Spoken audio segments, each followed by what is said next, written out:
Olá, boa noite, gente linda, gente preciosa, gente maravilhosa.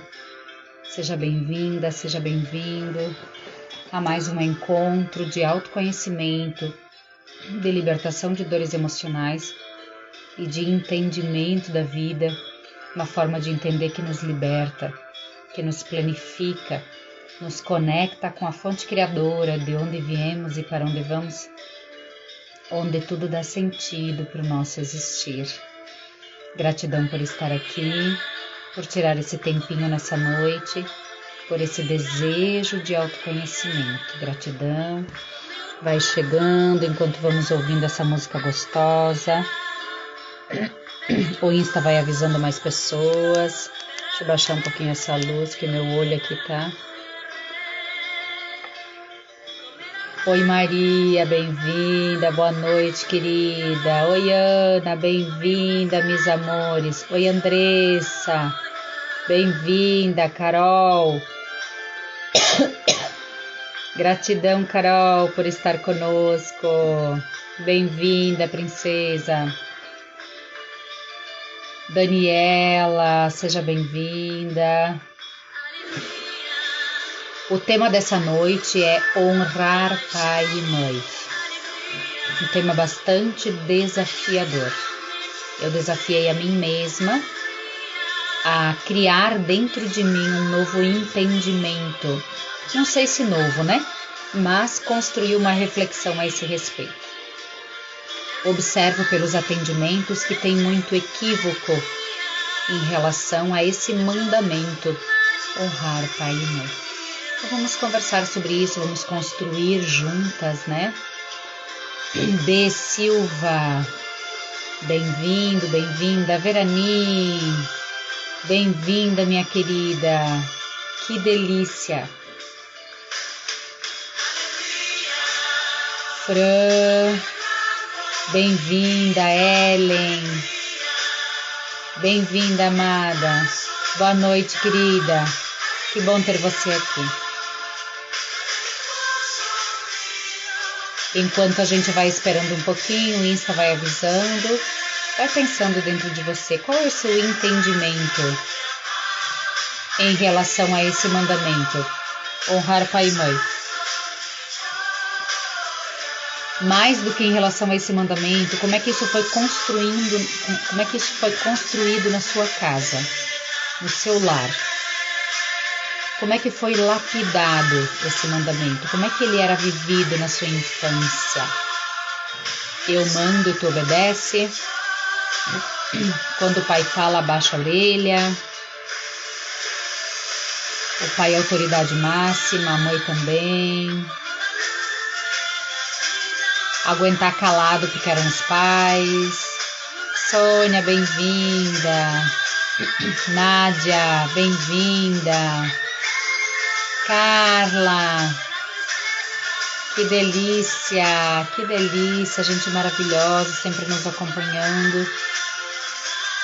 Parabéns, parabéns por essa escolha. Escolheu deixar o Jornal Nacional, deixar a novela da Globo para o autoconhecimento, autocultivo. Que escolha maravilhosa, você está de parabéns.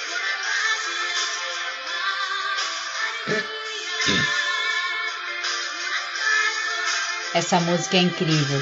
Mari, bem-vinda. Coisa boa. Boa noite, princesa. Espero que hoje minha voz me deixe. Tá bastante rouca desde o final de semana. Mas tudo certo. Muito alto amor.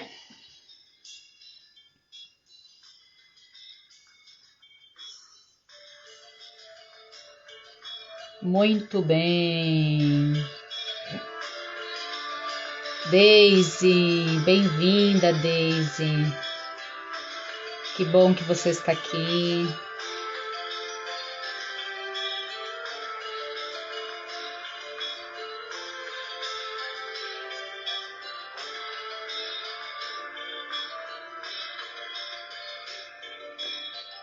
O autocultivo, o autoconhecimento, em mim, nas minhas entranhas, tá bem como diz essa música, una rabia de amar, né? Um desejo profundo de amor, de libertação, de ser quem sou para mim e de ser quem sou para o mundo, né? Então eu amo essa música, não sei por que eu amo essa música tanto, enfim.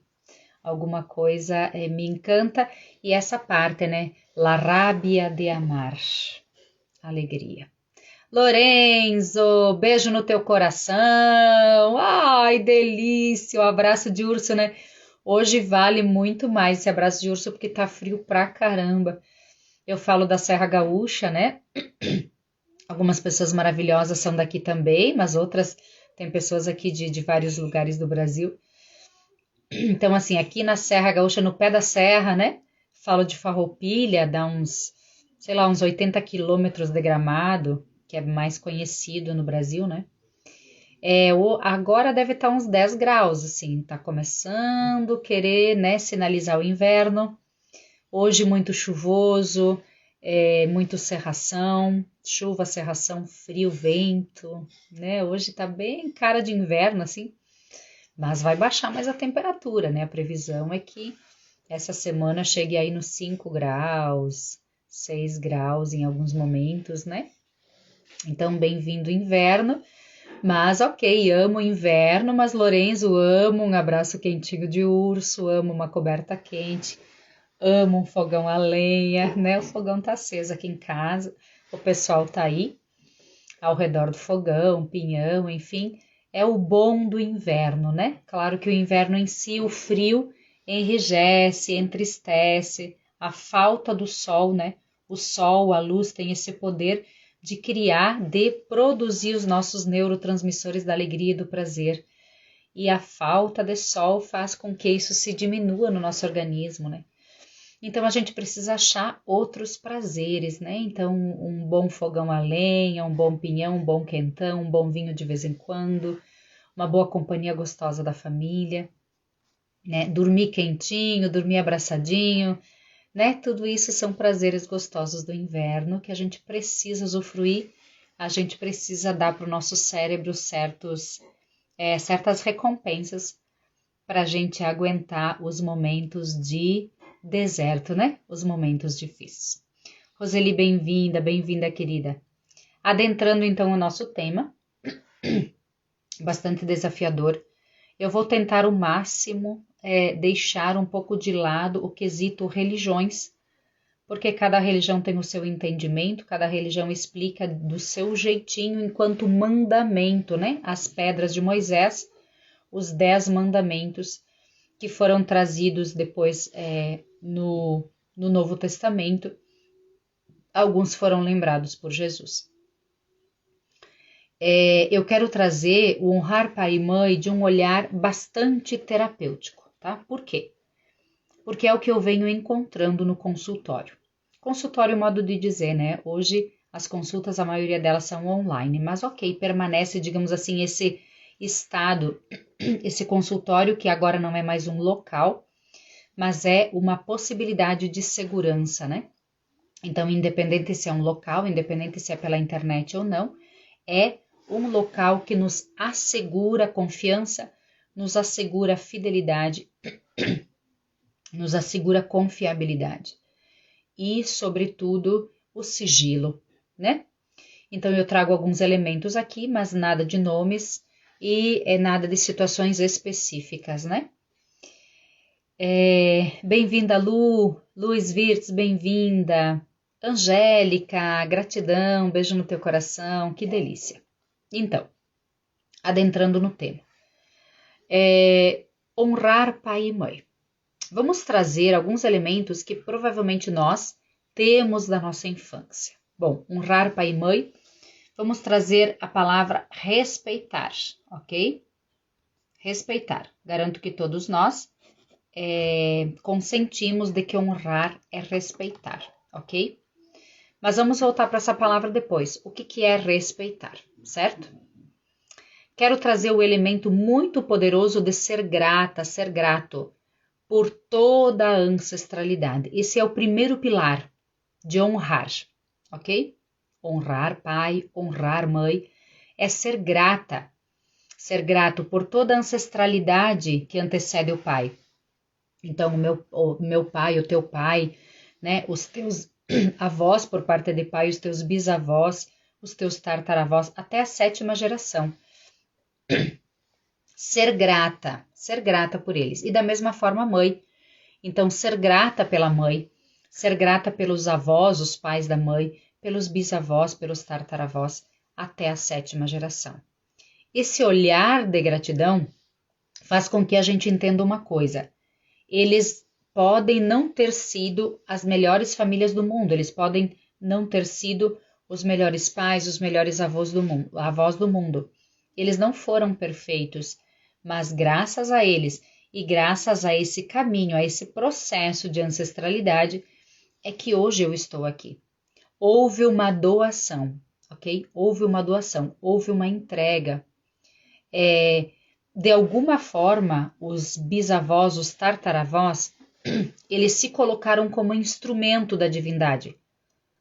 Vamos pegar os tartaravós. Os tartaravós se colocaram como instrumentos da divindade, para que os avós pudessem vir, tanto de pai quanto de mãe. Os bisavós se colocaram como instrumento da divindade, da fonte criadora, para que os avós pudessem vir. Os avós se colocaram como instrumento para que os nossos pais pudessem vir. E os nossos pais, pai e mãe, nesse processo de amor, mesmo que não tenha sido amor para a vida toda, mesmo que tenha sido um caos, mesmo que tenha sido do jeito que foi, independente do jeito que foi, de alguma forma, em algum ponto, em algum nível, eles se colocaram como instrumento da divindade para que eu viesse. Consegue entender a dimensão gigante desse processo? Ok? Então, só por esse olhar, a gente já cria um movimento gigante de gratidão. Porque se um deles, pensa bem, se um deles tivesse negado fogo, ou não tivesse aceitado, ou não tivesse feito um movimento de entrega, de alguma forma, quebraria toda essa corrente e eu não estaria aqui.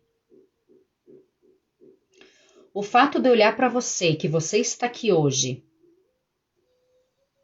Angélica, gratidão. Juliana, bem-vinda, linda. Jucineia, beijo no teu coração. Como é que tu tá, minha linda? Ida, boa noite. Delícia, olha ali. Pessoas maravilhosas aqui com a gente. Pensa comigo agora você. O fato de você estar aqui nesse exato momento me assistindo com um celular, com um note, com uma internet, faz você uma pessoa viva. Se faz você uma pessoa viva, faz você uma pessoa extremamente vitoriosa. Por quê?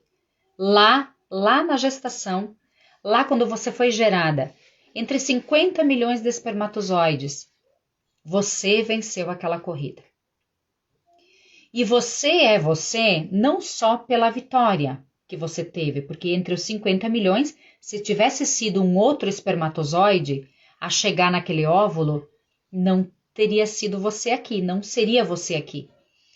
E se você tivesse estado lá, naquela ejaculação, você teria bye-bye por algum motivo que não compete a nós.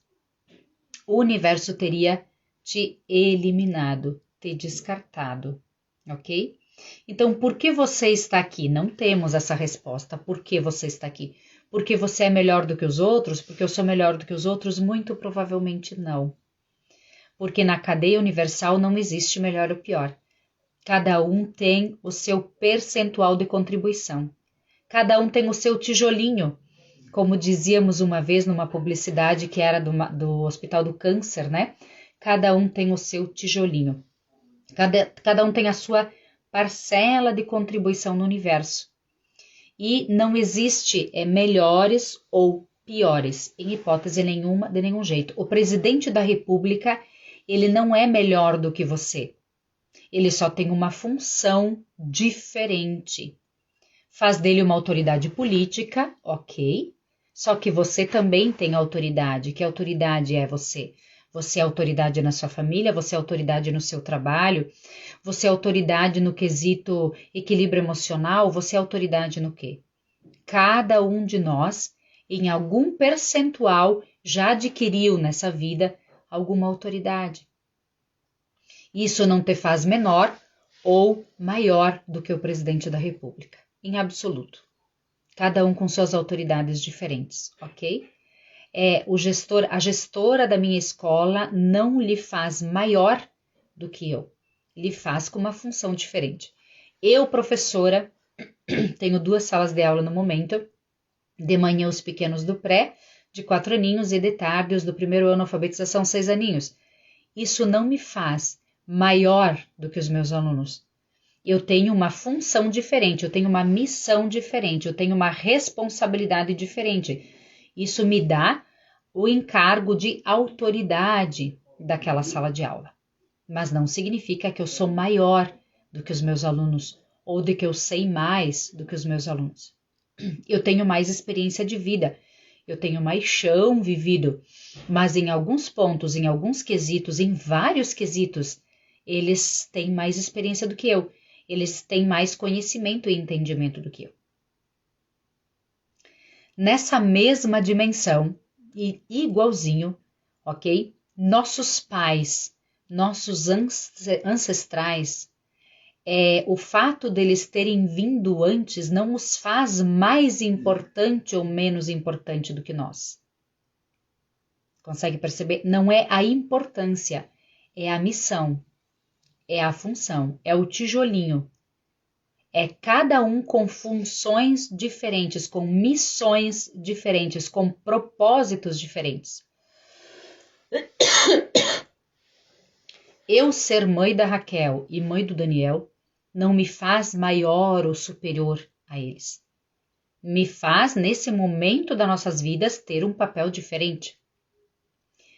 E esse papel de mãe, ele vai continuar sendo até o final da minha vida e até o final da vida deles. A minha mãe, que está ainda viva, meu pai já é falecido, mas a minha mãe está ainda viva. A minha mãe, por ela ser minha mãe, ela não é, por natureza, maior ou menor do que eu. Maior, né? A nossa tendência é olhar para os pais e acreditarem que eles são maiores do que nós. Eles não são maiores ou mais importantes. A missão deles, o propósito deles era diferente. Quando assumimos a maternidade ou a paternidade, assumimos junto uma espécie de pacote que vem junto, né, da criança, independente se é de barriga ou não, não importa. Mas junto desse serzinho vem o pacote com suas devidas responsabilidades. E é aqui que eu quero adentrar. Aqui que eu quero permanecer com uma reflexão mais profunda, ok? Pecamos muito, a nossa sociedade pecou muito, nós construímos uma imagem, primeiramente, de que os pais são maiores. E porque eles são maiores, eles precisam ser respeitados. Um segundo elemento que eu quero trazer é essa palavra respeito. Nós temos tão enraizado em nós que respeitar o pai e mãe é fazer as suas vontades. O que o pai e a mãe falam, tá dito, a gente tem que fazer. Nós temos no Brasil hoje a lei que concede ao ser humano a maioridade nos seus 18. Claro que até os 18, ainda mais se vivemos com os pais, dependemos deles, tanto financeiramente quanto de proventos em todos os sentidos, é lógico que de alguma forma nós vamos estar obedecendo, tá? Entre aspas, esse obedecendo. Por quê? Porque é papel do pai e da mãe, ajudar o filho a descobrir a sua missão. Cada ser que vem nesse mundo, ele vem com uma missão. E essa missão não é estipulada pelo pai e pela mãe. Tanto é verdade que os pais são quem? Os pais são guardiões, não donos. Os pais são guias, não donos. Os pais são anjos, não donos. E esse processo cultural, muitas vezes imbuído de dor, temos famílias, muitas famílias feridas, processos emocionais doídos, trágicos até, de um irmão matar o outro, do filho matar o pai, processos de profunda dor dos filhos não falar, do pai não falar com o filho, da mãe não falar com o filho, com a filha, dos pais não falarem com os seus filhos por conta de ofensas, por conta de desrespeitos, por conta do filho não ter feito o que o pai quis. Processos profundos de dor desencadeados porque os pais, se sentindo donos dos filhos, se acharam no direito de conduzir os próprios filhos até numa escolha de namoro, numa escolha de faculdade, numa escolha profissional. E aí processos doídos de que o filho até foi e fez a faculdade em nome dessa honra que era entendida como obedecer o tempo todo e em qualquer hipótese obedecer. Os filhos até foram e fizeram a faculdade. E algumas histórias que eu conheço de profunda dor, de que no dia da formatura o filho chegou com o canudo e disse: Tó, pai, ele é teu, agora tu me dá licença, que eu vou fazer aquilo que é meu. Eu vou fazer aquilo que eu quero. Famílias destruídas que não se falam, que não se olham, que não se respeitam, que o outro é culpado, que não fale do outro. Famílias que não existe pertencimento. Dores de profundo abandono.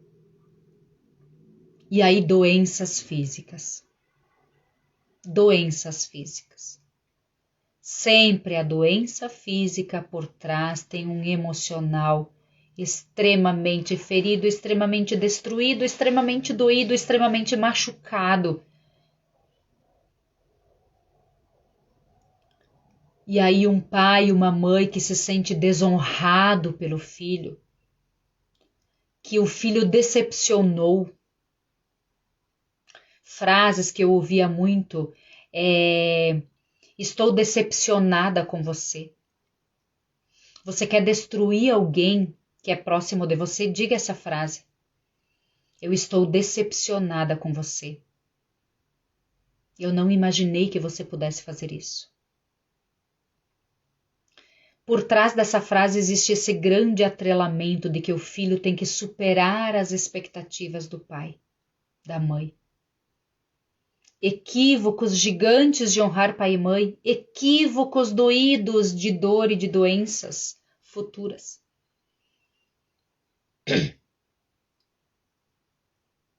Como se instaura essa doença no coração, tanto do pai quanto do filho?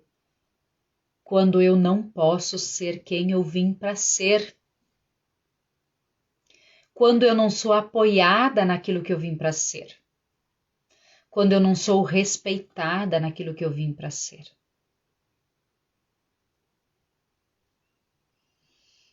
Muitos casos, inclusive, de filhos que vão para a bebida, de filhos que vão para as drogas, de filhos que vão para o sexo, de filhos que se jogam na noite, na vida, filhos preguiçosos que não estudam, que gastam tudo, por conta desses profundos julgamentos da parte dos pais. Esse profundo atrelamento de que o filho tem que fazer aquilo que o pai diz por conta da honra e da obediência. Senão ele vai estar desrespeitando o pai. Isso é muito complexo e é muito profundo. Está no âmago da nossa sociedade. 3, 4, 5 gerações, 6 gerações, vivendo profundamente essas infinitas dores, que enquanto um não faz um movimento de libertação, de perdão dessas dores, Sempre continua, porque os processos se repetem. E enquanto os processos se repetem, é porque tem que ser olhados e perdoados. Pode ver. Situações de profunda dor, como por exemplo o suicídio. Se a família não olha para esse processo, se essa pessoa não é integrada na família, não é perdoada, não é libertada no coração dos familiares, não vai longe. A próxima geração, ou duas no máximo, mais alguém se suicida. Por quê? Porque não foi falado, não foi conversado, não foi honrado essa pessoa não foi incluída no âmago dessa família. Sabe aquela história, não se fala do Bruno? Né? Aqui em casa não se fala do Bruno. Bruno é só uma alusão, porque tem um filmezinho, né? De que esse tal de Bruno, né? Ele era... eles viam ele como aquele que causava todas as tragédias na família, e ele pegou e foi embora, né? Virou as costas e foi embora. Então, ele desonrou a família, porque ele foi embora. Virou as costas e foi embora. Mas é no filmezinho, tá? É um filme infantil. Não vou lembrar o nome agora. E daí canta a música Aqui Não Falamos do Bruno, né? Então o Bruno é só uma alusão. Mas aquela coisa, esse irmão é a ovelha negra. Esse irmão desonrou a família. Porque ele se casou aos 15 anos. Porque ele engravidou aquela moça quando ele tinha 16. Porque o pai encaminhou ele para ser mecânico e ele não quis ser mecânico, ele foi fazer engenharia. Porque eles discutiram, o pai e a mãe discutiram com ele e ele desrespeitou, ele disse que não queria aquilo, que ele não se sentia de fazer aquilo. E os pais interpretaram isso como desrespeito, desobediência.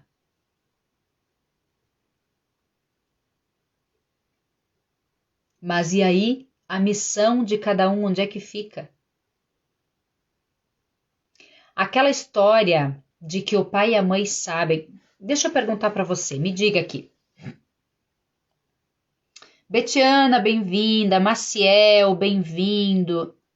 Ariolfo, meu querido irmão, estamos aqui conjecturando de coisas da infância, meu irmão. Elisandra, bem-vinda. Marta, querida, que saudades. Beijo, linda. Lembrei muito de você. Rose, querida, beijo. Que bom que tu tá aqui. Como é que tu tá? Me dá notícias. Joia. Ah, isso ali, ó. A Ida dizendo, já compartilhei. Joia, gente. Deixam coraçõezinhos aqui e compartilhem essa live. Compartilhem essa live com quem vocês acreditam que estão ainda sofrendo por situações de família, seus irmãos, seus pais, pessoas que estão ali amarradas, seguradas à corda, com medo de serem machucadas, e é justamente essa corda que machuca. Luci, bem-vinda, coisa boa. Me responda, gente, assim, ó, não precisa responder no chat se não quiser, mas se quiser pode responder, ok? O que da sua vida... O que você lembra da sua vida, ou quantas vezes, ou quantos episódios da sua vida a sua mãe dizia, faça isso, você precisa fazer isso, eu estou te ensinando isso. Você foi e fez o contrário. E eu te pergunto, por que você foi e fez o contrário? Porque você não amava a sua mãe? Porque você não honrava a sua mãe e o seu pai? Sério que era por causa disso? Não. Mentira. Porque você queria experimentar. Porque você tinha o direito de passar por aquela experiência. Fala sério. Tudo que você é hoje, do jeito que você se constituiu, você é hoje porque a sua mãe ou seu pai te ensinaram? Claro que existe um alicerce ali, sim, bem importante daquilo que teus pais te ensinaram, sobretudo até os 10, 12 anos. Mas depois dessa idade, Você não era uma pessoa que queria experimentar? Talvez a sua mãe e o seu pai diziam, não, não vai pro baile, tu é muito jovem. E tu ia, e tu queria ir. Já te aconteceu ir na casa da amiguinha, dizer, não, eu vou dormir lá, e foram pro baile. O pai e a mãe diziam, não quero saber de namorar antes dos 18. Com quantos você ficou antes dos 18? E o pai e a mãe sabem disso? Talvez não. Por quê? Porque eles iam se sentir desonrados, porque a casa ia cair, porque o mundo ia desabar. Então, certas coisas você não falava para o pai e para a mãe, porque você sabia que eles eram contra. Mas e por que você fez? Porque você não gostava do pai e da mãe? Porque você queria dar o contra? Você queria dar na cara deles? Não. Porque você queria experimentar. Porque você queria fazer a experiência. Pensa comigo. Uma criança hoje também, ela quer ir lá colocar os pezinhos na água, não vai, coloca os pés na água, tu vai molhar a tua meia, mas deixa eu molhar a meia, que sensação que é molhar a meia? Por que que ela tem que me obedecer de não ir molhar a meia? Por que que eu digo para ela que ela não pode molhar a meia? Primeiro, porque é uma sensação ruim. Segundo, porque eu sei que é difícil secar o calçado. Terceiro, porque ela pode pegar tosse, ela pode ficar doente. Mas como é que eu sei tudo isso? É porque minha mãe disse? Não, é porque eu passei. E a mãe falava tudo aquilo não porque a mãe dela dizia, mas porque ela também teve que passar na pele. Tá claro aqui um elemento, gente, tá claríssimo isso. A gente só amadurece se a gente faz a experiência. A gente não amadurece se a gente não faz a experiência. A gente não evolui se a gente não faz a experiência. Ok que o nosso papel é orientar os nossos filhos para que eles passem a infância e a adolescência sem tantas marcas emocionais de dor. Mas olha bem, qual é a nossa missão? A nossa missão não é fazer com que o filho faça aquilo que eu digo. A nossa missão não é fazer o nosso filho nos obedecer. É um equívoco cultural tudo isso. É morte. Até porque não é o nosso filho que vem para nos servir. É nós que nos colocamos como instrumento para ele vir para o mundo e para ele desempenhar sua missão, a sua função.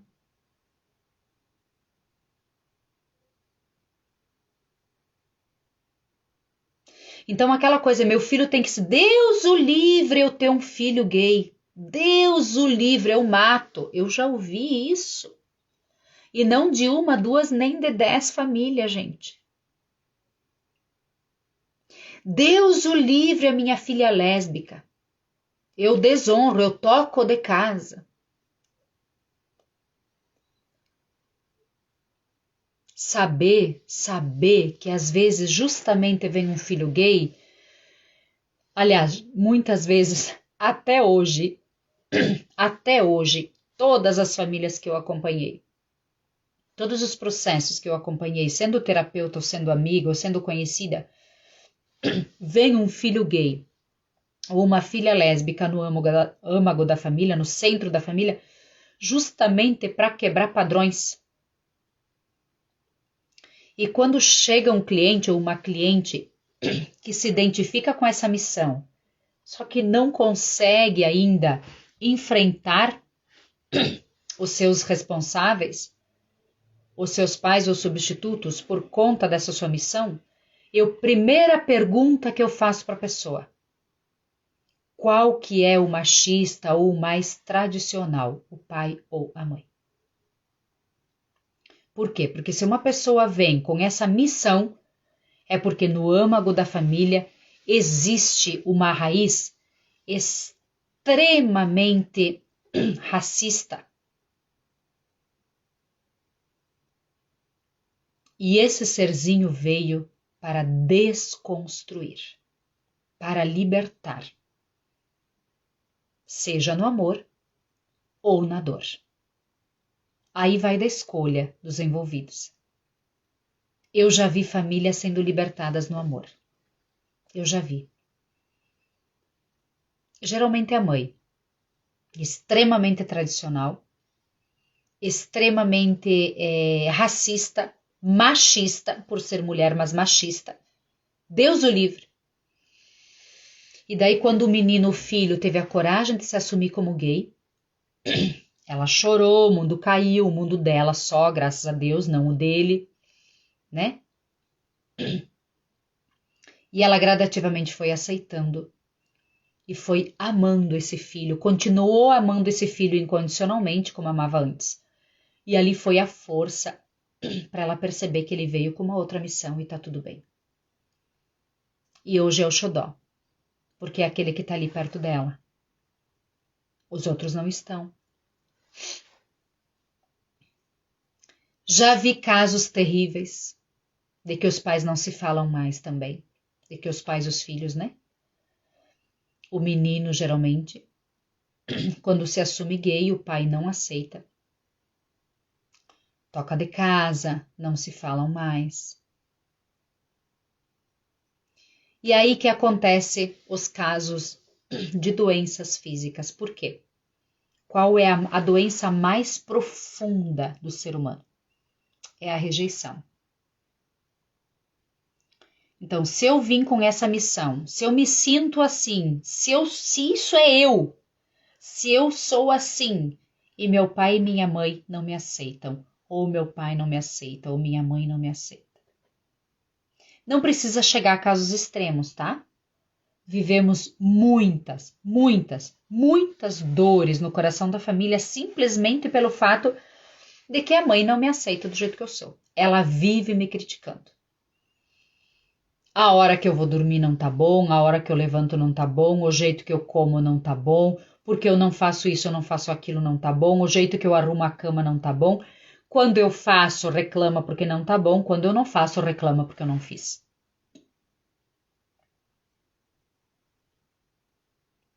E eu vou dizer mais uma coisa para vocês na minha vulnerabilidade. 3, 4 anos atrás, eu era assim. Eu era assim não só com os meus filhos, mas como com meu esposo. Vivia reclamando porque a casa estava suja, porque eles não me ajudavam a organizar, porque era tudo uma bagunça, porque eles não ajudavam na louça, porque eles não ajudavam na roupa, porque era só eu que tinha que fazer comida, que tinha que fazer limpeza, que tinha que dar banho na Raquel, que tinha que não sei o que, eles faziam bagunça, por que esse chinelo tá no meio, essa roupa, nunca ajudavam a estender roupa, nunca ajudavam a recolher roupa, nunca ajudavam...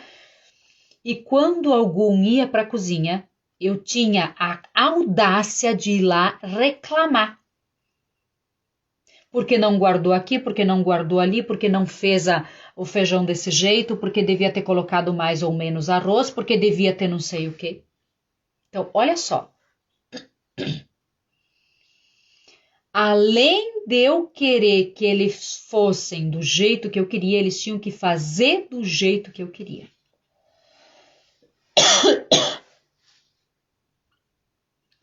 E aí, depois desse processo, que eu estou ainda a caminho, né, de libertação, agora só abre, né, agora só vai. Quando a gente começa a aceitar e buscar o caminho do autoconhecimento, a gente não para mais e a gente vai se melhorando. Tenho ainda muita coisa para me melhorar. Mas foi por conta desse caminho de autoconhecimento que eu fui entendendo. Primeiro, eu preciso deixar espaço para alguém fazer. Eu preciso deixar espaço. E o que é deixar espaço? É deixar de fazer. Simples assim. Não, hoje eu não vou fazer janta. Vocês querem comer? Vão lá, façam alguma coisa. O que vocês querem? Permitir. Não, eu não estou a fim de fazer a faxina da casa hoje. Vocês estão a fim de fazer? Como é que nós poderíamos fazer? Foi assim que começou. E aí, bom, hoje eu não posso te ajudar, mas amanhã eu te ajudo, mãe. E aí a gente começou a dividir tarefas. E aí foi a segunda morte da Isa. Por quê? Bom, se faxina... Oi, perdi aqui. Aí vem a segunda morte da Isa tradicional, que foi maravilhoso. Se eu permitir que o Daniel me ajudasse a fazer faxina, eu varro, ele passa pano, ou eu passo pano, ele varre, eu preciso permitir que saia do jeito dele. Porque se eu começo a criticar, olha aqui, olha ali, tu não passou aqui, tu não passou lá, o que ele vai ter a tendência de me fazer? Ele não vai fazer, por respeitador que ele é, mas ele vai ter a tendência de dizer, toma aí, tu quer do teu jeito, é só tu que vai conseguir fazer. Porque eu vou fazer do meu jeito.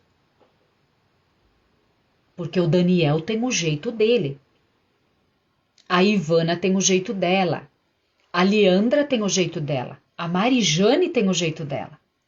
O Ednael tem o jeito dele. A Maria... Ó, o meu esposo ali, eu não. Tá. Vocês não ouviram, né? A Marta tem o jeito dela. O Diego tem o jeito dele. Tu quer matar uma pessoa é querer que ela faça do teu jeito. O que tu quer? Que ela entre dentro de ti? Que ela incorpore dentro de ti? Nunca! O que é o teu jeito? O teu jeito são milhões de experiências acumuladas dentro de você, boas ou ruins, fez você ser assim do jeito que você é. Qual é a única pessoa da face da Terra que vai ter o seu jeito? Você! Só que esse olhar, nós precisamos ter, né? Nós precisamos ter em relação aos nossos pais, perdoá-los, honrá-los, se eles tiveram um outro entendimento até hoje. E de fato, né? Acabei de trazer aqui questões culturais que dava a eles um outro entendimento, que dava a eles o adonar-se do filho. O fato de eu colocar um filho no mundo, eu era dona dele, ele tinha que fazer o que eu queria. Então, a escravatura, a princesa Isabel libertou os escravos, mas no âmago das famílias, muitas famílias continuaram ainda nesse processo. Eu coloco um filho no mundo para ele me servir. Ele tem que ser do jeito que eu quero, do jeito que eu tenho, dos valores que eu tenho. Bom, claro que na infância a gente tem uma responsabilidade muito grande de passar esses valores para os nossos filhos. Aí vai de nós. Então, na infância, sobretudo na primeira infância, até os 6, 7 anos. É a formação de caráter, é a formação de valor, é a formação da personalidade. Então, é nesse período que a gente molda um caráter. Então, essa é a nossa responsabilidade. Depois dessa formação de caráter, eu preciso motivar os meus filhos a fazer as suas escolhas. E como é que eles vão saber fazer as escolhas? Tentando e errando. Tentando e errando. E aí uma frase que eu digo muito para você, repita no teu coração, repita para os seus filhos, tá tudo bem errar. Escreve para você essa frase. Repete ela milhares de vezes, deixa ela se tornar sangue dentro de você. Eu tenho certeza que você ouviu muito que você não podia errar. Eu tenho certeza que você, com palavras diferentes, você foi proibido, proibida de errar. Porque é o processo da nossa cultura. Mas como é que eu posso ser assertiva se eu nunca tentei? Como é que eu posso acertar se eu nunca tentei? Na minha infância, na minha adolescência, na minha juventude, eu ouvia muito da minha mãe. Você tem certeza? Ainda hoje. Ainda hoje, a minha mãe tem firme isso. Você tem certeza que isso vai? Não, eu não tenho certeza de nada. Eu não tenho certeza nem que eu tô viva. Porque isso aqui que vocês estão vendo pode ser um holograma da Isabel. Os filósofos dizem que a realidade não é essa aqui, que a realidade é aquela que a gente não vê. E aí? Do que temos certeza? De absolutamente nada. E aí, olha só o atrelamento que a gente faz e a responsabilidade que a gente põe nas costas dos nossos filhos e os nossos pais colocaram nas nossas costas. Você tem certeza? Muitos pais diziam, pensa bem, porque depois que fez não adianta voltar atrás. Como não adianta voltar atrás? Por que não dá para voltar atrás? Cai o quê? Cai que parte da honra? Cai a língua dos vizinhos que vão estar falando, mas aquela deveria cair faz tempo. Vocês percebem como essa tal de honra, de honrar pai e mãe, está mais atrelada ao que os outros vão dizer, se vão achar bonito ou feio, se vão achar honroso ou não, se vão bater palmas para você enquanto mãe e pai, porque os filhos fizeram bonito aos olhos deles, aos olhos da sociedade. Consegue perceber como esse honrar pai e mãe na nossa cultura está mais atrelado ao que o vizinho, ao que o outro vai dizer, do que aquilo que de fato é a missão de cada filho que vem no nosso coração e na nossa vida.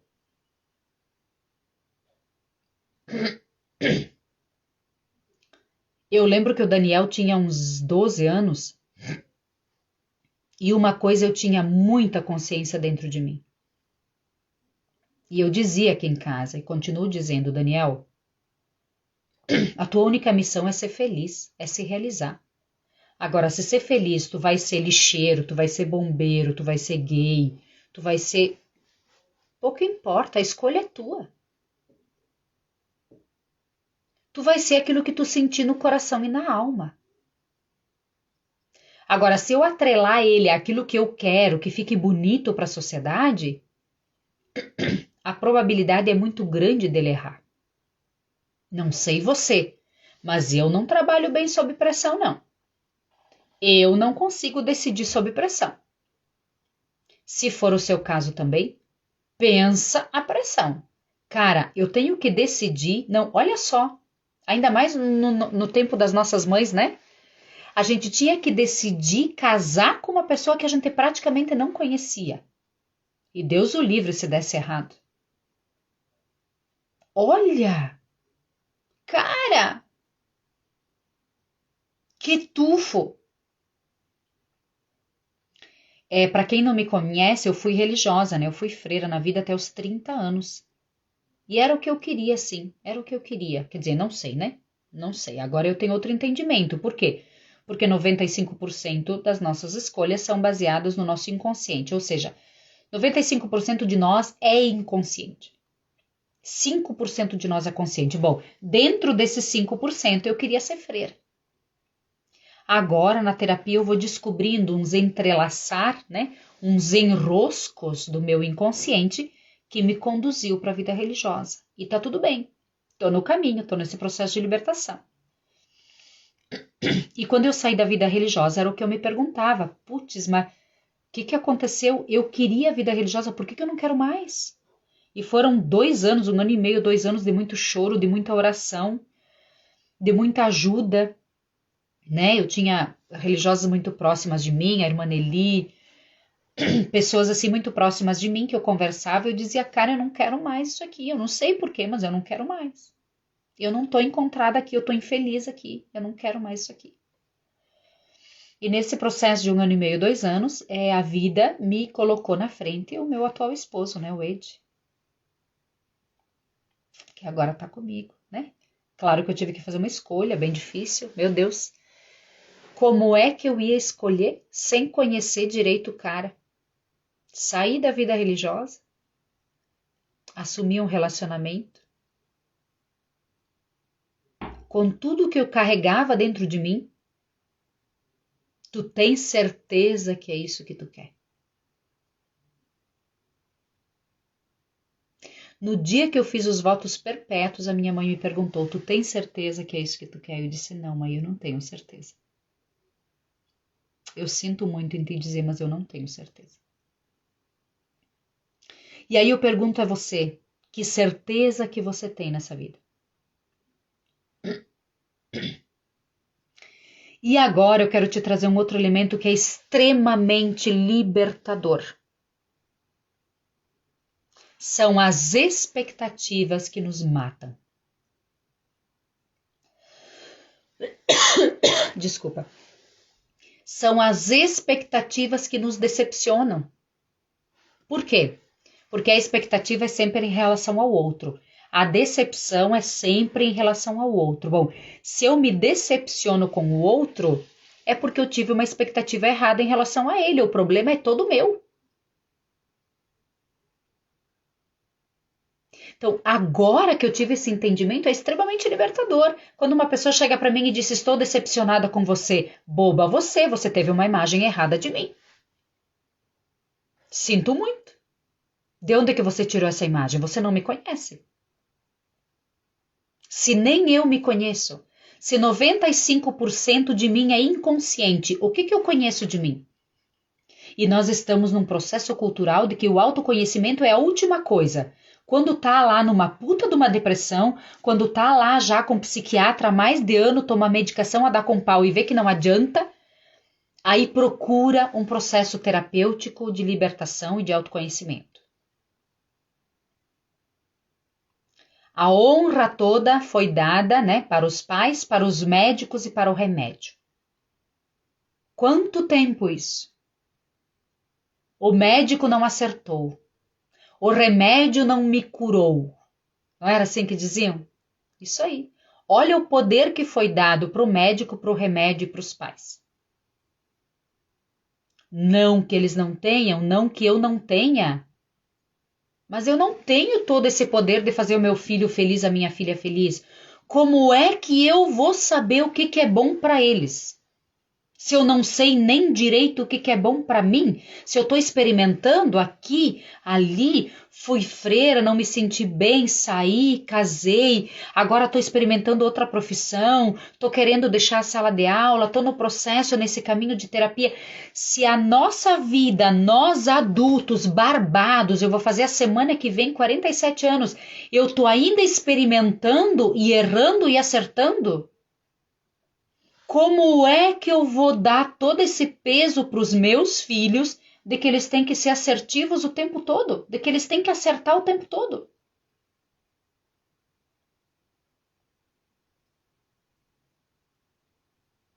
Então, assim, honrar pai e mãe tem a ver com gratidão, sim, muita. Tem a ver com respeito, sim, muito. Ouvir. O que é respeito?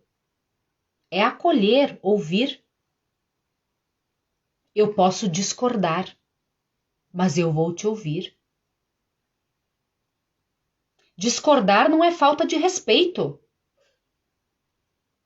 Porque senão seríamos todos marionetes dos nossos pais. Nós nunca seríamos seres únicos. Nós seríamos umas miniaturas dos nossos pais. Mas e o processo de autonomia? A gente fala tanto em criar seres autônomos, pensantes, livres. Da onde se a gente tem que fazer o que os nossos pais dizem? E isso é muito forte, por isso que a gente procura terapia na vida adulta. Aí lá na infância, porque tu não me obedeceu? Porque eu não falei para tu fazer isso? Aí depois chegar lá nos 18 anos, tu não sabe o que tu quer? Não é assim? Desculpe a carinha irônica, né? Mas é isso. Então fica até os 15 anos, tu não me obedeceu, eu te disse que era para fazer aquilo e tu não fez. Tu me desonrou. Tu me desrespeitou porque tu não me obedeceu. Na sala de aula não é diferente, tá, gente? Minha culpa, minha própria culpa, né? Eu falei para tu levantar. Eu falei para tu fazer tal coisa. E aí, quando a gente se percebe, a gente tá dizendo o quê? Porque as pessoas hoje em dia não conseguem decidir por si mesmas. Porque elas são manipuláveis.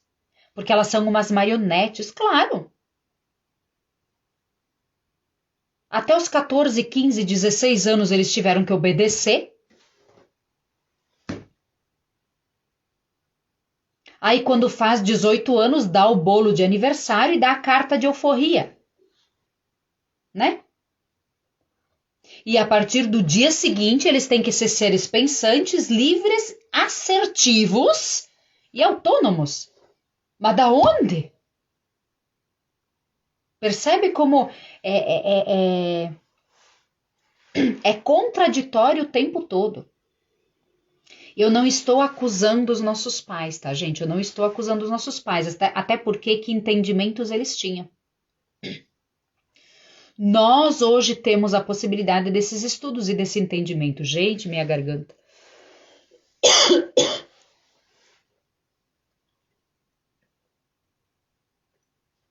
Era bem assim, né, Ida? Isso aí, era bem assim. Claro que possivelmente muito mais na nossa época, né? Do que agora o que nós fazemos com os nossos filhos. Mas a gente acaba fazendo esses enroscos muitas vezes com os nossos filhos. Nós não temos clareza. O que é honrar? O que é respeitar e o que é obedecer? Até que ponto meu filho precisa me obedecer e até que ponto eu preciso dar essa liberdade para ele escolher e poder errar? Aquilo que compete a ele, eu posso dar um palpite. Eu sou só guardiã. Aquilo que compete a mim, que entra eu junto, bom, ok, eu também quero decidir. Entende? Agora, aquilo que compete a ele, é ele que precisa ir decidindo. Porque senão ele se torna ser autônomo como? Ele se torna ser livre como? E ser pensante e assertivo. Entende? Na espiritualidade terapêutica, tá? No olhar espiritual, que não tem a ver com religiões, mas esse olhar espiritual de que viemos da fonte criadora, de que estamos aqui de passagem com uma missão, um processo evolutivo e vamos voltar para a fonte criadora, com esse olhar terapêutico, a gente tem como verdade que nós escolhemos os nossos pais. E nós escolhemos os nossos pais partindo da nossa necessidade para a gente evoluir. Então, olhando com esse olhar, bom, meus pais não foram os melhores do mundo por nada. Bom, mas se eu escolhi eles, é porque eu precisava deles por alguns processos que eu não sei quais, mas que só eles tinham alguma coisa para me dar. Seja disciplina, seja, sei lá. Então, por algum motivo, eu precisava desses pais para me tornar esse ser que eu sou hoje. É muito profundo isso. Então, por que esse primeiro elemento é importante? Porque assim a gente para de culpar os nossos pais, tá? Primeiro momento. Então, não se trata de culpa, tá? Não se trata de julgamento dos nossos pais. Eles deram tudo o que eles puderam dar. Eles deram o melhor que eles puderam, assim como você está dando o melhor para seu filho. E eu aposto que em algum momento no coração do seu filho você também não vai ser assertivo, você também não vai ser assertiva. Eu aposto que em algum momento no coração do seu filho vai ficar mágoas, porque ele vai entender do jeito dele um não que você vai dar. Ele vai entender do jeito dele um momento que você não o apoiou para fazer alguma coisa porque no seu entendimento não era uma coisa boa. Porque é isso que acontece conosco. Muitas mágoas que estão aqui dentro não é nem a mágoa que aconteceu de fato, é o jeito que o meu inconsciente interpretou aquele fato. E, em geral, quando a gente dá um não para os nossos filhos, a tendência do nosso inconsciente é interpretar isso como desafeto, como rejeição. E nem sempre é. Agora, se na minha infância, sobretudo ali na primeira infância, né, eu tive experiências boas de afeto, o meu inconsciente ele está equilibrado, com experiências âncora de desafeto que sempre vão ter. Por isso que quando a gente faz um trabalho terapêutico, a terapia deveria ser para todos. Terapia deveria ser uma disciplina de sala de aula desde o pré. Aliás, terapia deveria ter no SUS quando a mamãe e o papai engravidam, quando eles vão lá para fazer o pré-natal deveria ter terapia, porque daí os pais começam a aprender a serem pais e aí o estrago é bem menor desde que esse bebê está no ventre. Só que isso no Brasil nunca vai acontecer, porque a gente não quer seres pensantes e libertos, a gente quer seres babacas que obedecem, que são manipulados com muita facilidade, seja pelos pais ou pelos gestores, administradores, professores, diretores políticos, enfim, todo esse processo social de liderança, porque um ser pensante questiona, um ser que questiona incomoda.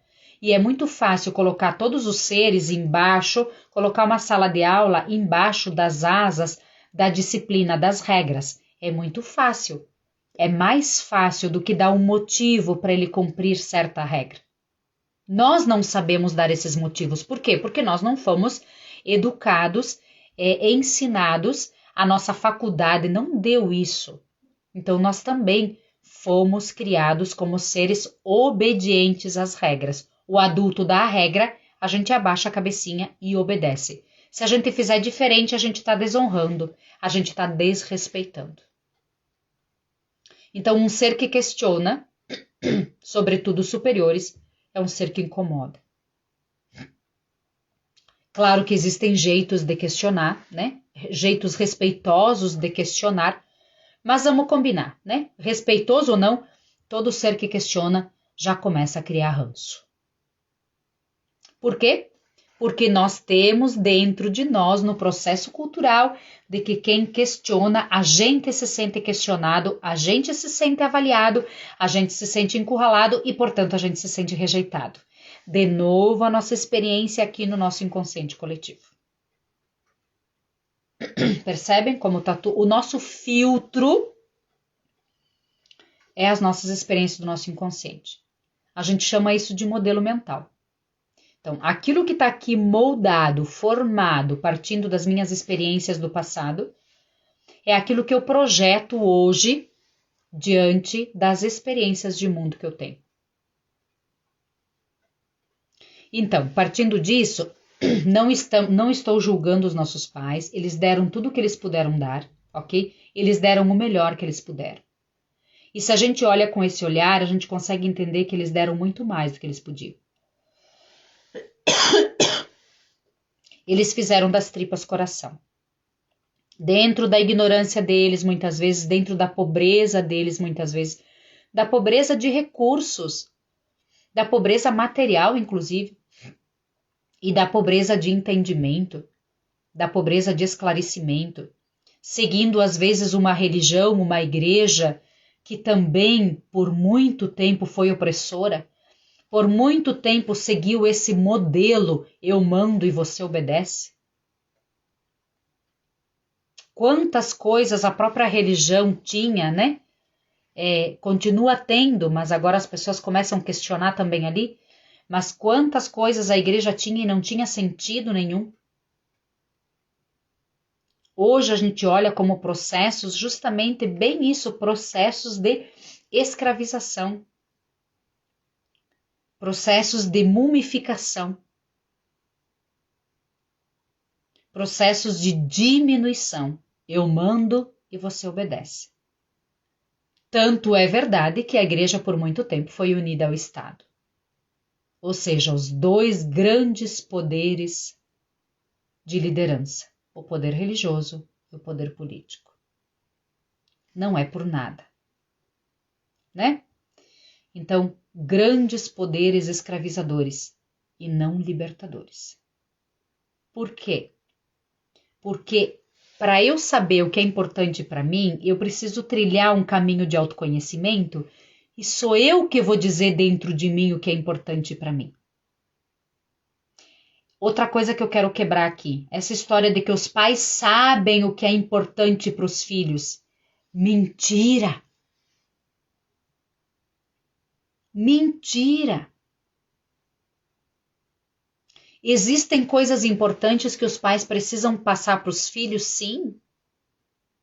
Principalmente nesse processo da primeira infância. Valores, caráter, coisas, meu filho, que você não pode abrir mão na sua vida, que vai te fazer uma pessoa honrada, uma pessoa honesta. Agora, o Daniel com 14 anos, sábado de tarde, ele quer ir jogar bola com os amigos ou ele vai ajudar o pai a rachar lenha? Pai, o que tu acha? Tu precisa de ajuda? É importante? Dani, o que tu acha? O que seria mais necessidade para ti? Tu quer ir ajudar o pai? Ou tu teria necessidade de jogar bola? Como é que tá? Que amigos são esses? De quando em quando você vai jogar bola? O que é importante pro Daniel, não pra mamãe? Ah, o Daniel é uma pessoa de poucas relações, de poucos amigos. Bom, então é bem importante que ele vá jogar bola com os amigos, porque é uma das primeiras vezes que ele está manifestando o desejo. Percebe? Vou eu ajudar a rachar lenha. Estou trazendo um caso concreto aqui de casa, desse final de semana. Mas não, mas a mãe sabe o que é melhor para o filho. Tu vai rachar lenha, porque eu trabalho. Primeiro o dever. Eu por muito tempo disse isso, primeiro o dever, depois o prazer. Por muito tempo eu tive essa frase. Ela não é do todo errada. Só que precisa ser avaliada. Precisa ser olhada, cada caso é um caso.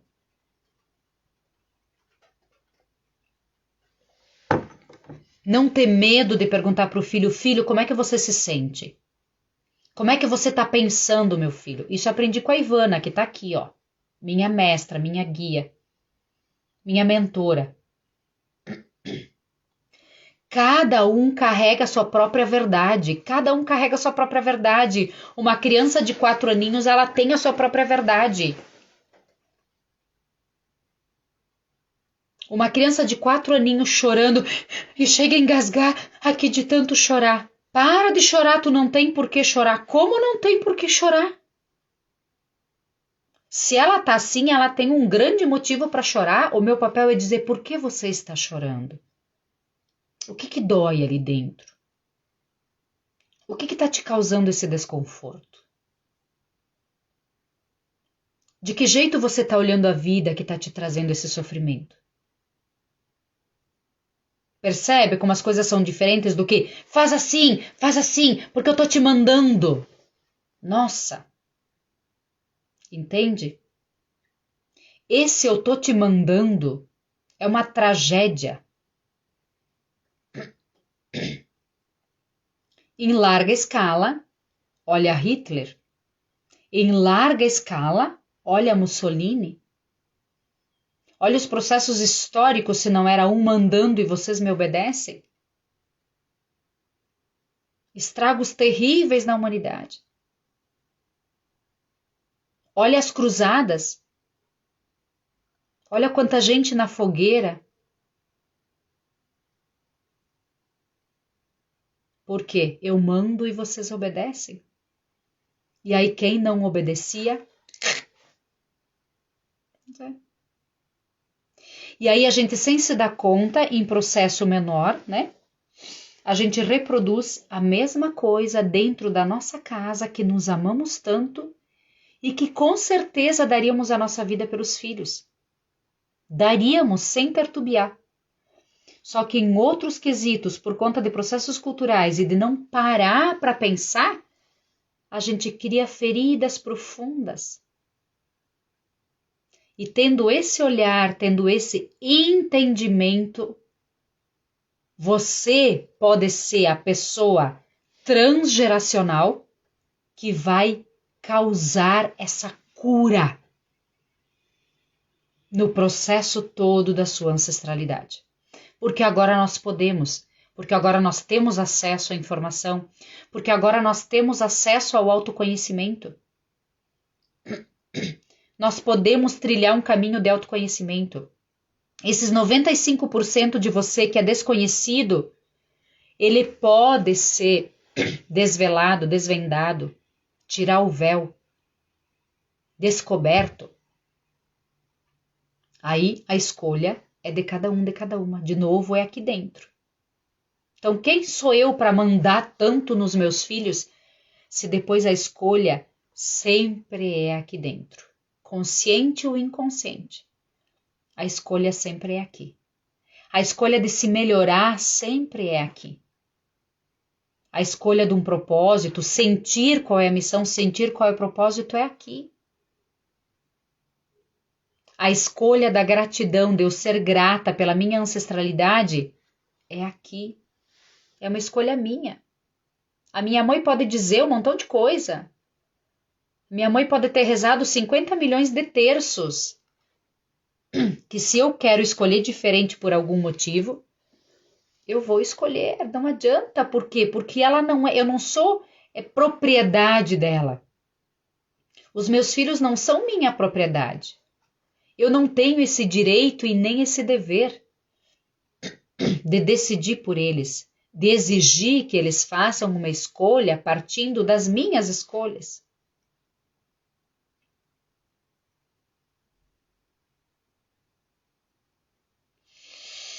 Eu quero conduzir você para um processo agora muito simples, mas libertador, purificador, tá?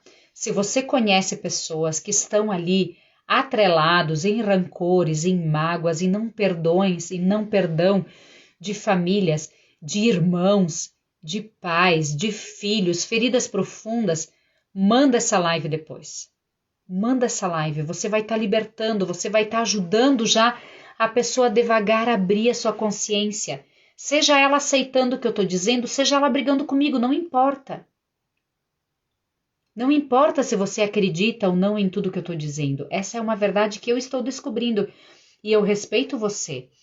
Se você não concordar em algumas coisas que eu estou falando, e tá tudo bem. Mas de alguma forma vai ser uma semeadura que vai ficar ali e daqui a pouco essa semente vai brotar. E de repente daqui uns 10 anos essa pessoa vai ser um pouquinho mais melhorada, um pouquinho mais liberta dos seus rancores, das suas mágoas, das suas tristezas. Eu quero pedir para você sentar-se confortavelmente. Eu vou te conduzir para uma meditação guiada, tá? É uma meditação que vai te conduzir ao perdão dos teus pais. Sabe por quê? A gente fere os nossos filhos quando nós fomos feridos pelos nossos pais. E a gente fere os nossos filhos quando a ferida que os nossos pais causaram está ainda doendo, está ainda sangrando.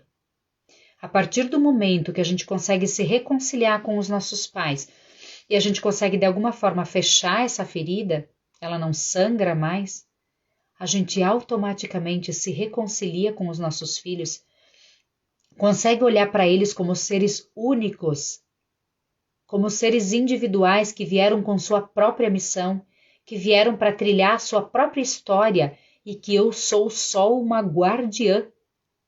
Eu não sou a dona. Eu não tomo posse deles.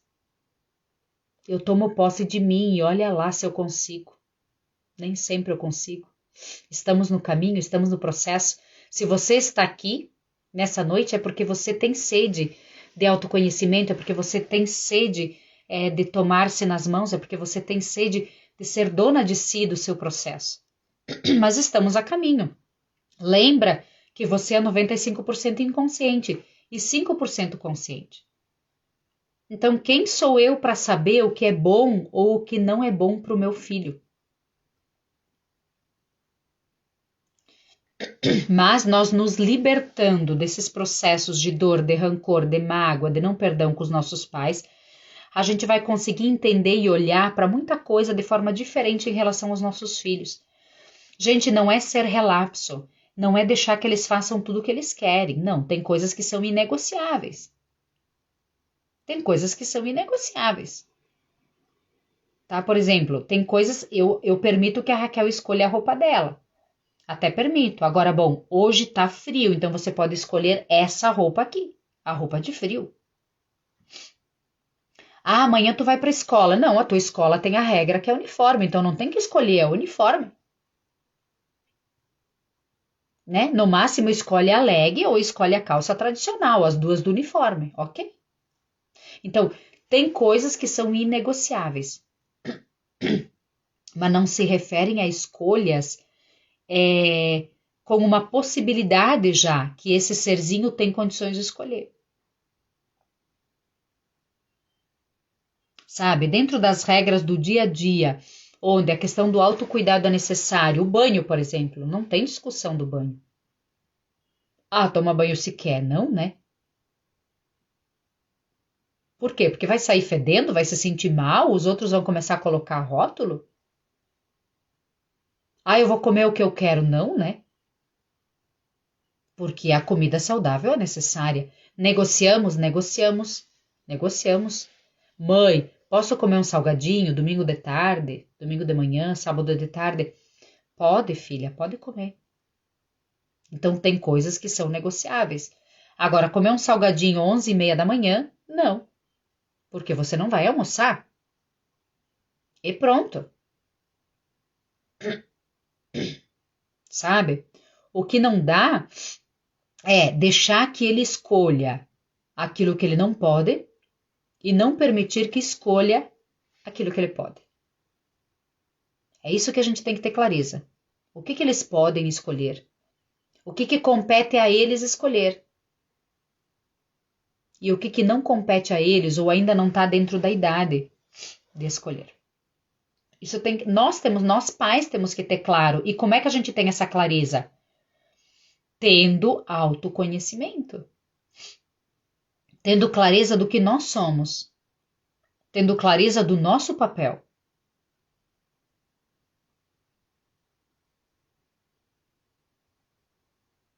Tá? Então, convido você para que sente confortavelmente.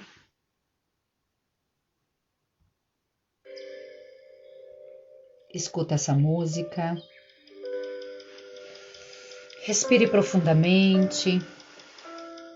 Feche os seus olhos. É breve, tá? Feche os seus olhos. Respire 3 vezes profundamente. Se conecte com você. Se conecte com esse ar que entra e sai.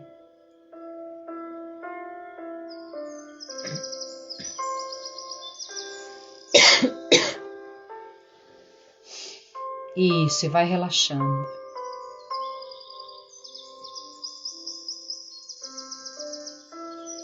Convido você agora que se coloque na frente dos seus pais. Imagine os seus pais na sua frente. Seus pais ou substitutos, né? Quem não teve pai, mas teve um tio, teve vô, vó, dindo, dinda, padrinho, ou até no orfanato, né? O guardião do orfanato, essa sua referência de pai e de mãe. Imagine-os na sua frente, porém eles maiores do que você. Imagine-os maiores do que você. Por que eles maiores? Não quer dizer que são melhores. Simples e puramente vieram antes do que você. Abriram o caminho. Isso vale para os pais, para os mestres, para os amores passados, dores passadas de amor e que de repente ainda carregamos mágoas, colaboradores, sócios que não deu certo e que carregamos mágoas. Não. Honre-os, eles vieram na frente, eles abriram caminho. E tudo bem se foi 1 mês, 2 meses, 10 meses, não importa. Eles abriram caminho. E é por isso, esse imaginar seu pai e a sua mãe maiores do que você na sua frente. Olhe nos olhos deles e diga: eu honro vocês pela vida que recebi. Eu honro vocês que vieram antes. Eu honro vocês por todo o sacrifício, por todo o ensinamento, por todo o esforço que vocês tiveram para que eu desse certo. Eu honro vocês por toda a expectativa que vocês tiveram em relação a mim. mas eu peço permissão para fazer diferente. É só eu podendo fazer diferente que eu vou libertar toda a nossa ancestralidade desses rancores, dessas mágoas, dessas desonras, desses não perdão que estão instaurados no âmago dessas 7 gerações. Me autorizem, me permitam fazer diferente, para que eu possa libertar a todos.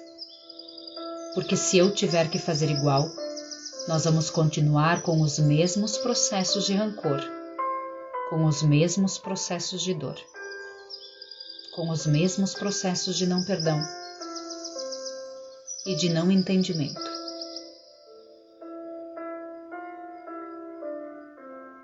Dito isso, faça uma reverência aos seus pais. Faça uma reverência por essa gratidão, por essa história honrada. E dentro dessa história, por todo esse sacrifício, esse esforço que eles fizeram para ser o melhor que eles puderam ser para você. Faça uma reverência. E se você se sente à vontade agora, dê um abraço. Dê um abraço na sua mãe. Dê um abraço no seu pai. E se despeça. Se despeça com a sensação de que eles estão te deixando ir. De que eles estão te deixando ser você. De que eles estão abençoando a sua individualidade, as suas escolhas, a sua missão, o seu propósito, o seu lugar no mundo. Respire profundamente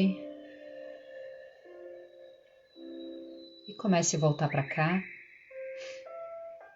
Sinta tuas pernas sentadas, tua roupa encostada no teu corpo. Sinta-se presente. Abre teus olhos no teu tempo. Volte para cá. Me diga como é que foi? O que você sentiu? Teve alguma dificuldade? Teve dificuldade de dizer para eles que os honrava? Teve dificuldade de fazer a reverência? Se você teve alguma dificuldade, é sinal que alguma ferida ainda muito forte está ali instaurada. Faça mais vezes. Faça mais vezes. É um processo de libertação gigante, é muito simples, mas é poderosíssimo. Te dê esse presente, nesse processo de autoconhecimento. Liberte-se. Busque a carta de euforia. Se liberte. Você vai estar infinitamente melhorada para os seus filhos. Infinitamente melhorado para os seus filhos. É só assim que você pode ser melhor para os seus filhos. Você se melhorando. É só esse o caminho. Você se melhorando, você se amando, você se respeitando, você aceitando a sua história, você será infinitamente melhorada para os seus filhos, porque você vai amá-los, respeitá-los e acolher a história deles, que às vezes se entrelaça à sua, mas nem sempre. Nem sempre, porque eles vieram com outra missão. Tá bom, gente linda? Gratidão, muita honra pelo tempo de vocês. Nós não vamos fazer a rodada de EFT hoje por conta do tempo, mas também a gente fez esse processo que tanto quanto libertador, ok? Então, já estamos há mais de hora aqui, né? Conversando. Gratidão imensa pelo teu tempo. Lembra de encaminhar essa live para quem você acredita, para quem você conhece, que está sofrendo processos de rancor, de tristeza, de não libertação. Quem não, né? Quem não? Para quem tem dores dos seus pais, para quem tem rancores relacionados aos seus pais, para quem não consegue se reconciliar e perdoar. Lembra de mandar, assim que a gente fechar aqui eu já posto ela, e você consegue achar ela tanto no Instagram quanto no YouTube também, eu vou estar postando lá, tá bom? Isabel Aparecida Iflíger é a minha conta no YouTube, você consegue encontrar com facilidade. E gratidão, honro o teu tempo, um beijo no teu coração, que tu tenha uma semana linda. E qualquer coisa, se sentir chamada de dar um próximo passo para o processo de autoconhecimento e libertação, podemos conversar. Me chame no privado e vamos estar construindo esse processo para você se libertar mais e mais e ser a cada dia mais feliz. Ser a sua melhor versão. Um beijo no teu coração. Gratidão, gratidão imensa.